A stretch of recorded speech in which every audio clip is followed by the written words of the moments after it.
Look. You better get inside.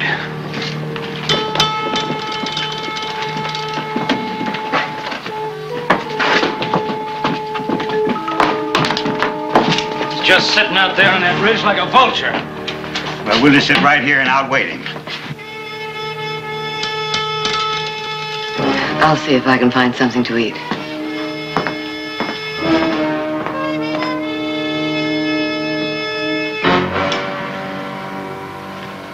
Lassiter, how about a nice, friendly game of cards?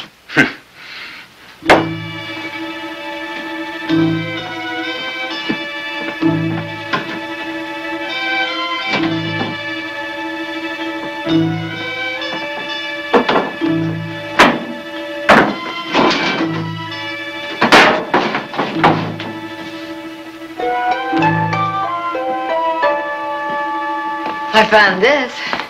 Somebody has a match. I'll put a fire under it. Here you are, man. Audra?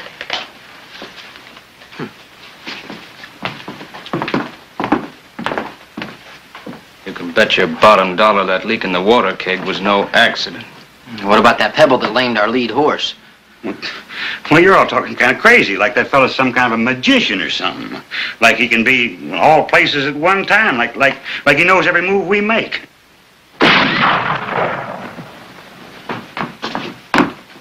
You in the cabin! You won't get hurt, you do what you're told. I want the girl. Leave the girl, the rest of you can ride out, else you'll all die.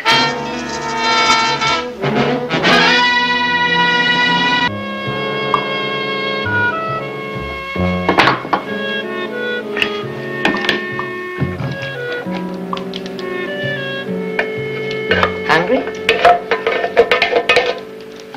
These will be ready in a few minutes.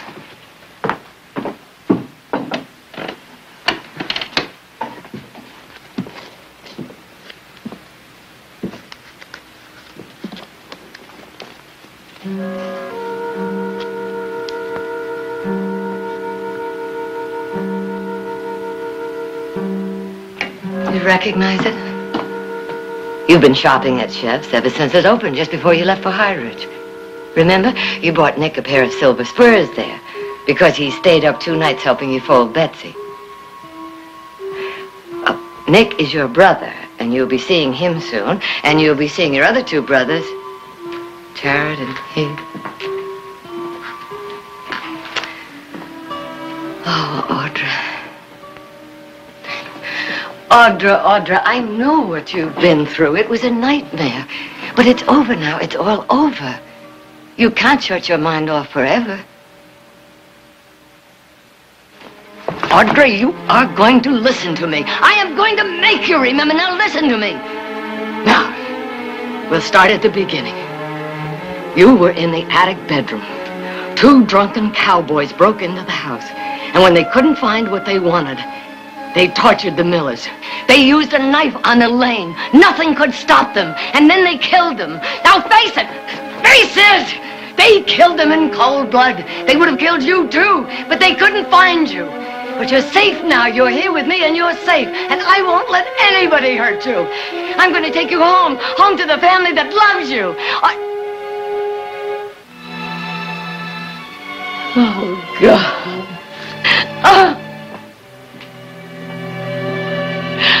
Oh, God. You stink to high heaven, Lassiter. Well, why should we give up our lives for some girl we never laid eyes on 3 days ago? Well, that's what we're all thinking, ain't it? Oh, shut up, will you? Now let the man talk. Man's got a right to talk. Anyways, look at her. She can't understand a word we're saying. Do you, honey?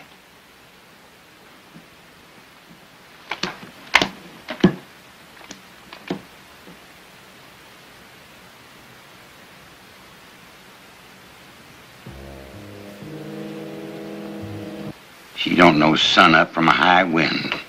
I say we ought to do what that fella out there says. Leave her here and we ride on. Well, how do we know? Maybe he don't mean her any harm. Who'd want to hurt a girl who ain't, well, Well, ain't all there. Why would anybody want to send a girl who ain't all there to whatever's outside that's turning some men's backbone into sawdust? If you weren't her ma, you'd feel the same as the rest of us. As you. Us, not counting the soldier boy. Now, he can believe all the mush he's fed about protecting the flag and the female race. But for me, I say you got no right asking the rest of us to stick our necks out. What do you say, Mr. Matson? Ma'am, I'm waiting for my ration of water so I can wash down these beans. Not that they're not cooked to a turn, ma'am. Is that all you can think of? No, Roy, Mr. Matson's right. He's a practical man. It is time for our water ration.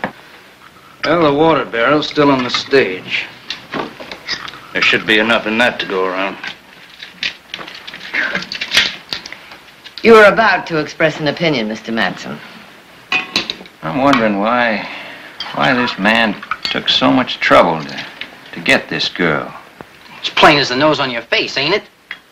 A man doesn't have to attempt murder to get a girl, Roy. Now, why are we jawing about that? Who cares why he wants her? She saw 3 people tortured and murdered before her eyes. One of them a young girl, her best friend. And the shock was too much for her. And why was she spared?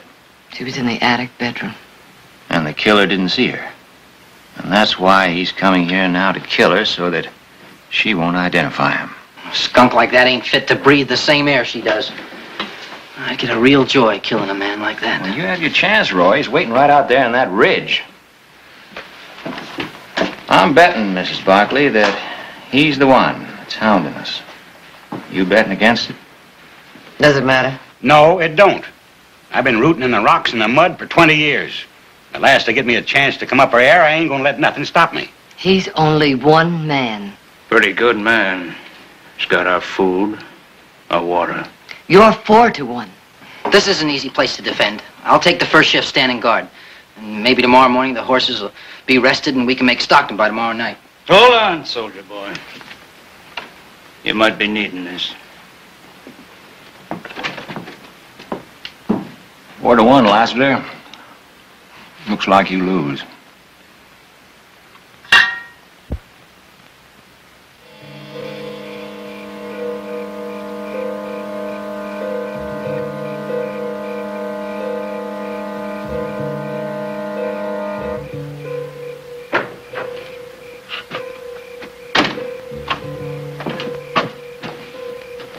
Go on, I'll take over.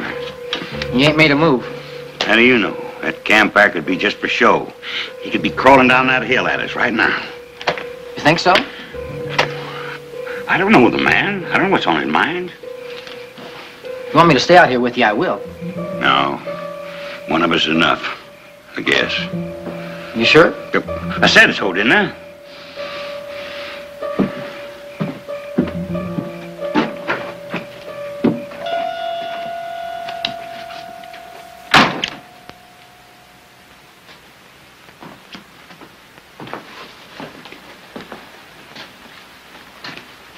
At least there's one good thing. She doesn't know what's happening. I apologize for that, Mrs. Barkley. That's all right, Roy.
stole my shotgun.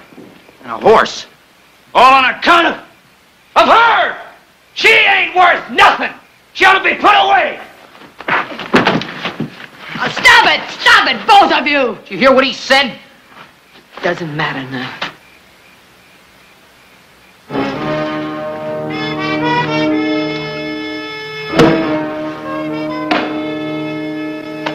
He took the water.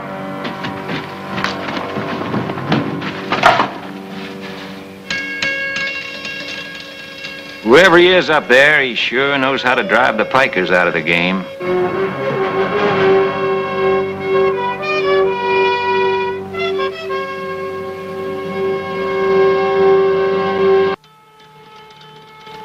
These horses don't get water soon, they ain't gonna last. Neither are we, Barney. Well, Watson Ranch has a line cabin up in the hills. Maybe 20 miles off the trail. They got food stashed away there. Maybe they got water, too. Water, but you're not sure. No, I ain't sure they got water. And I ain't sure 2 horses in their condition can pull a full stage for 20 miles. Mister, I ain't sure of nothing. Morning, ma'am. I don't suppose he's gone yet. I doubt it. Barney says there may be some water at a cabin up in the hills. Meanwhile, why don't you put this in your mouth? Relieve the thirst. Heritage my father left me. Didn't your mother tell you to wash it off first? Oh, my mother.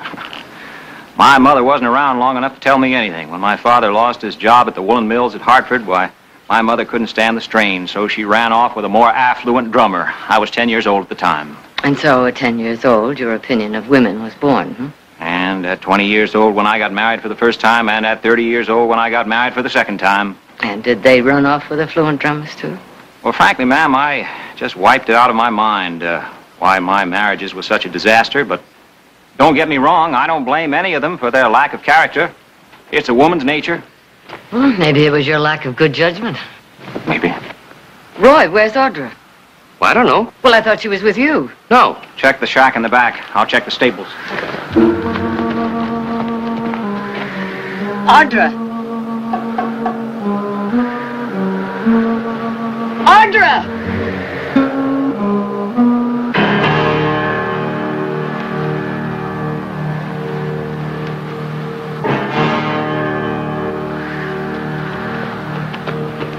Audra!